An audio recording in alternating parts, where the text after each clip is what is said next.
Prasad, kidney specialist, Apollo speciality hospital மதுரையிலேருந்து பேசுகிறேன். இன்றைக்கி நம்ம வந்து ஒரு ரேரான இம்யூனலாஜிக்கலி ரிஸ்கியான ஒரு டிரான்ஸ்பிளான்ட் சர்ஜரி நம்ம பண்ணியிருக்கோம்.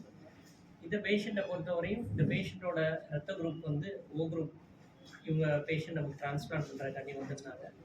இவங்க ஃபேமிலியில் ஒரே லைவ் டோனர் அவைலபிள் வந்து பி குரூப், அவரோட மனைவி அவங்க மட்டும்தான் இருந்தாங்க. இவங்களுக்கு நம்ம பரிசோதனை பண்ணி பார்க்கும்போது இவங்களோட பி ஆன்டிபாடி டைட்டர் மிக அதிகமாக இருந்தது. அதை நம்ம ஸ்பெஷலான ப்ரொசீஜர்ஸ், பிளாஸ்மா தெரபிஸ் மற்றும் சில மெடிகேஷன்ஸ் மூலியமாக அந்த ஆன்டிபி, அந்த எதிர்ப்பு சக்தி ஆன்டிபாடியை ஓரளவுக்கு நல்லா குறைச்சி சர்ஜரி அன்னைக்கு அதை ரொம்ப கம்மியாக வச்சு நம்ம வெற்றிகரமாக நம்ம அப்போலோ ஹாஸ்பிட்டலில் இந்த சர்ஜரியை பண்ணியிருந்தோம். சர்ஜரி பண்ணி 4வது நாளே நம்ம டோனரை டிஸ்சார்ஜ் பண்ணிட்டோம். அண்டு கிட்னி வாங்கின ரெசிபியன்ட் தவிர நம்ம 7வது நாளே வந்து டிஸ்சார்ஜ் பண்ணிட்டோம். பேஷண்ட் மற்றும் டோனர் இருவரும் வந்து இப்போ ரொம்ப நலமுடன் இருக்காங்க. பேஷண்ட் வந்து கிரியாட்டின் லெவல்லாம் இப்போது ரொம்ப நார்மலாகவே இருக்குது. தேங்க்யூ. ஸோ நம்ம இந்த சர்ஜரியில் வந்து என்ன ஸ்பெஷல் முதல்ல சொல்லுவா? Okay sir. வணக்கம், doctor Arun Prasad, kidney specialist, Apollo speciality hospital மதுரையிலேருந்து பேசுகிறேன்.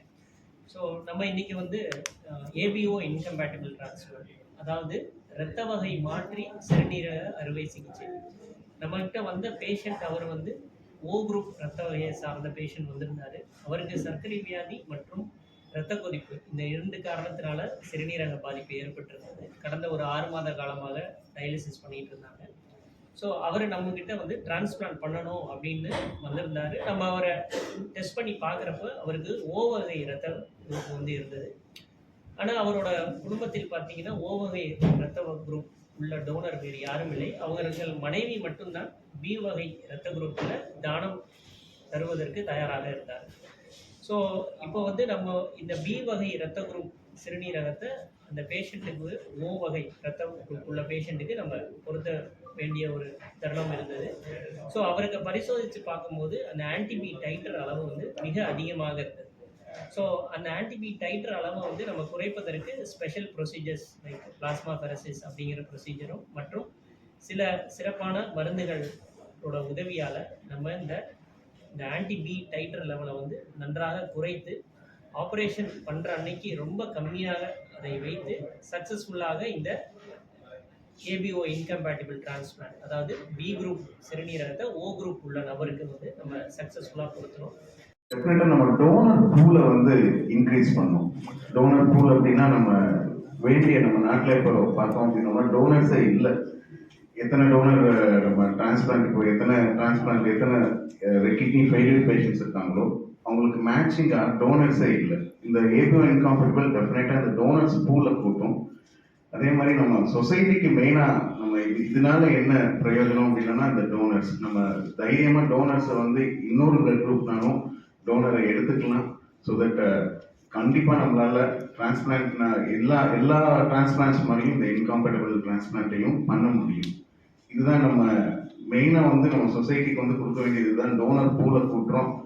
இந்த இன்காம்பேட்டிபிள் டிரான்ஸ்பிளான்ட் மேபி ஒரு minimal extra cost to the patient, but டெஃபினட்டாக டோனர் பூல் கூடுறதுனால நம்ம சொசைட்டிக்கு it's a very good procedure to the society.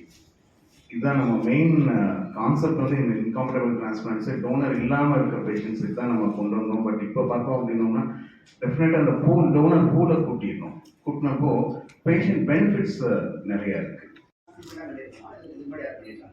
இல்லை பண்ணியிருக்காங்க, பட் நம்ம ஹாஸ்பிட்டலில் பண்ணதோட ஸ்பெஷாலிட்டி என்னன்னா வெரி ஹை டைட்டர், ரொம்ப அதிகமான. இப்போ 1:256 டைட்டர்ன்றது ரொம்ப ஹை. யூஸ்வலாக பண்ணுறது என்ன பண்ணுவாங்கன்னா மேக்ஸிமம் ஒரு 1:64 அந்த ரேஞ்சில் தான் பண்ணுவாங்க. நம்ம வந்து 1:256ன்றது very very high titre, but very rarely done. இந்த ப்ரொசீஜரே ரொம்ப ரேராக தான் பண்ணுவாங்க ஏபிஓ இன்கம்பேட்டிபிள்.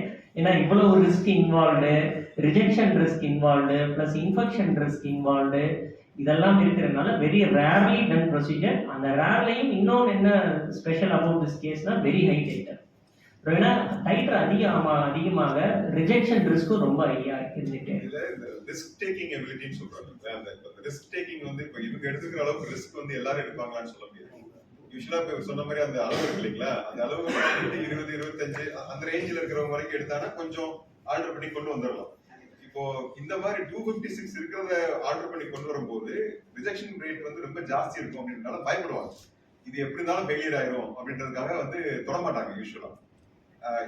அதனாலதான் சொல்றது வந்து இது ஏன் இவ்வளவு ஸ்பெசிஃபிக்கா இந்த மீட்டிங்ல சொல்றோம் அப்படின்னாக்கா, இவ்வளவு ஒரு ஆன்டிபயோட்டிக் இது ஹையா இருந்தாலுமே கூட ஒரு பெரிய ரிஸ்க் எடுத்து அதுக்கு வந்து கிட்டத்தட்ட ஒரு 2 மாசம் இதுக்காக மெனக்கெட்டு அதை அந்த லெவலுக்கு கொண்டு வந்து இதை பண்ணிருக்காங்க. இது it is not one day story. இது கிட்டத்தட்ட வந்து ஒரு 6 மாசம் காலத்துடைய ஒரு உழைப்பு தான் இது நடந்திருக்கு சக்சஸ்ஃபுல்லா. அவங்களுக்கு இந்த ஸ்பெஷல் செலவினங்கள் எப்படி இருக்கும் கூடுதலாக? செலவை பொறுத்தவரை என்னன்னா, இந்த பிளாஸ்மாஃபெரசிஸ் அப்படின்ற பண்ண அந்த 5 ப்ரொசீஜருக்கு உண்டான செலவு ப்ளஸ் அந்த ரெட்டிக்சிமேப் அப்படின்ற ஒரு இன்ஜெக்ஷன் நம்ம ஒன்று போட்டிருந்தோம். அது ஒன்று தான் தவிர மீதி எக்ஸ்பென்சஸ் எல்லாமே ரெகுலர் டிரான்ஸ்பிளான்ட் பேஸ் பண்ணி வந்த எக்ஸ்பென்சஸ் தான். பட் இதை நம்ம பேஷண்ட்டை சொல்லும் போதே நம்ம இதை முன்னாடியே கம்யூனிகேட் பண்ணியிருந்தோம். ரெகுலர் டிரான்ஸ்பிளான்ட்டை விட இந்த 2 விஷயத்துக்கும் எக்ஸ்ட்ரா அவங்களுக்கு கண்டிப்பாக செலவு வரும். ஏன்னா அதை நம்ம பண்ணும்போது தான் அந்த உடம்புல இருக்க அந்த டைட்டர்லாம் ரிமூவ் ஆகி அவங்களோட கிட்னி அவங்க ஏற்றுக்கொள்ளும் அப்படின்றதுனால சொல்லிடணும். ஸோ அது ஒன்று தான். இந்த 2 எக்ஸ்பென்ஸ் தான், பிளாஸ்மாஃபெரசிஸ் அண்ட் அந்த முன்னாடி கொடுத்த அந்த இன்ஜெக்ஷன் ரிட்டெக்சிமேப் அப்படின்ற இன்ஜெக்ஷன். நெசசிட்டி நீங்க எப்படி கேட்கறதுன்னா ஹார்ட் அட்டாக் வர வச்சு இங்க வர வைக்கிறதா அப்படிங்கிறது இல்ல. ஆல்ரெடி இது நிறைய ஹாஸ்பிட்டல்ல நார்த்தன் சைடுல பண்ணிருப்பாங்க. ஈவன் சென்னை நம்ம அப்போ வந்து இந்த மாதிரி ஒரு கேஸ் வந்தா ப்ரீகான்சியஸா எதுவும் ட்ரை பண்ணீங்களா, பிளான் பண்ணீங்களா? இல்ல இந்த பேஷண்ட் வந்தாங்க நம்ம பண்ணோம். சில சமயம் என்ன ஆகும்னா, சில வேற இடத்துலயோ இல்லையோ இந்த ஏபி குரூப் மாற்றி வந்திருப்பாங்க, இல்லப்பா அவங்க பண்ண முடியாது அப்படின்னு ஸ்ட்ரைட் ஃபார்வர்டா ரிஜெக்ட் பண்ணலாம். எதுக்கு தேவையில்லாம ரிஸ்க் எடுத்துக்கிட்டு சார் அந்த மாதிரி ஏதோ ஆல்ரெடி அனுபவம் சந்திச்சிருக்கீங்க? இல்ல, நமக்கு ஒரு நம்ம கேட்போம், கேட்குறப்பயே வந்து இல்லை எனக்கு இந்த குரூப் மேட்சா இருக்காங்க அப்படின்னு யாராவது வந்துருவாங்க. ஸோ வந்துட்டாங்கன்னா நாங்கள் ஸ்ட்ரைட்டாகவே குரூப் கம்பேட்டபிள் இருக்க டிரான்ஸ்பிளான்ட்டுக்கே போயிடுவோம். இல்லைங்காட்டி என்னன்னா, ஆளே இல்லை சார், டோனரே இல்லை. டோனர் இருப்பாங்க, அவங்களுக்கு வேற ஏதாவது வியாதி இருக்கும். டோனருக்கே ஹார்ட் வியாதி, அவங்களுக்கு கிட்னி வியாதி, இல்லை அவங்களுக்கு சக்கரை வியாதி. ஸோ அவங்கள குரூப் மாற்றி பண்ண முடியாது. குரூப்பு அவங்களுக்கு ஏன்னா அதே அவங்களே ஃபிட்டாக இருக்க மாட்டாங்க டோனர். ஸோ ஃபிட்டாகவும் இருக்காங்க, குரூப் மட்டும்தான் மாறி இருக்கு. ஸோ வி வில் ப்ரொசீட், நம்ம இந்த கேஸ் ப்ரொசீட் பண்ணுவோம். ஸோ இந்த கேள்விக்கு பதில் சொல்றதுக்கு முன்னாடி ஒரே ஒரு டேட்டா மட்டும் நான் உங்களுக்கு சொல்லிடுறேன், தரவு சொல்லிடுறேன். இப்போ 100 பேருக்கு கிட்னி ஃபெயிலியர் வருது. இது ஒரு விழிப்புணர்வாக கூட நீங்க வச்சுக்கலாம். இந்த இடத்துல ஒரு 100 பேருக்கு ஒரு கிட்னி ஃபெயிலியர் வருது, 100 பேரை டயாலிசிஸ் பண்றாங்க. அப்போலோ எனி ஹாஸ்பிட்டல் ஒரு மதுரையில் 100 பேரை டயாலிசிஸ் பண்றாங்க. அடுத்த டைம்ல நீங்க ஒரு கிராஸ் செக்ஷனா எடுத்துக்காங்க, ஏன் இந்த 100 பேருக்கு கிட்னி ஃபெயிலியர் வருது அப்படின்ற கேள்வி நமக்கு பின்னாடியே வருது. இந்த 100 பேர்ல 40 பேரை டயாலிசிஸ் பண்ற காரணமே சக்கரை வியாதி தான். மீதி ஒரு 25 பேருக்கு ஏன் கிட்னி ஃபெயிலியர் வருதுன்னு பார்த்தீங்கன்னா ஹை ப்ரெஷர். ஸோ 100க்கு 40 + 25 65 பேர் ஏன் டயாலிசிஸ் பண்றாங்க? சுகர் பிபினால தான்.